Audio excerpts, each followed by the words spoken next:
দেশের চলমান অস্থিরতা মোকাবেলায় কঠোর ব্যবস্থা নিতে অন্তর্বর্তী সরকারকে আহ্বান জানিয়েছে বিএনপি।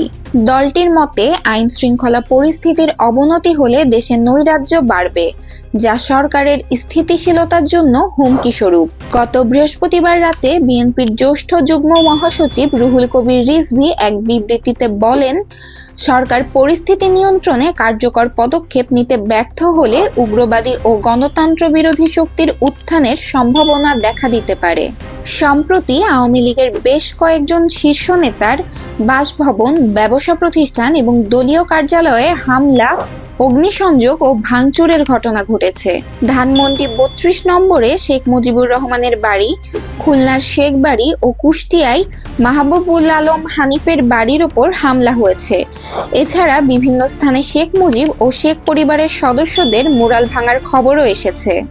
বিএনপি অভিযোগ করে বলেছে, বিতাড়িত স্বৈরাচার ও তার অনুসারীরা উস্কানিমূলক বক্তব্য দিয়ে জনগণকে উত্তেজিত করছে। ফলে জনগণ আইন নিজের হাতে তুলে নিচ্ছে, যা সরকারের ব্যর্থতাকেই নির্দেশ করে।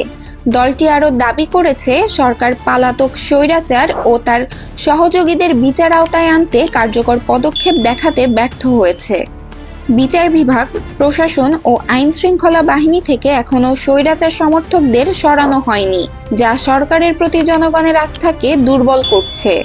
বিএনপির মতে, সরকার যদি দ্রুত কার্যকর পদক্ষেপ না নেয় তবে দেশের অভ্যন্তরীণ স্থিতিশীলতা আরও নাজুক হয়ে পড়বে এবং আন্তর্জাতিক অঙ্গনেও দেশের ভাবমূর্তি ক্ষতিগ্রস্ত হবে। প্রণতি রহমান, প্রেস 20 বাংলা।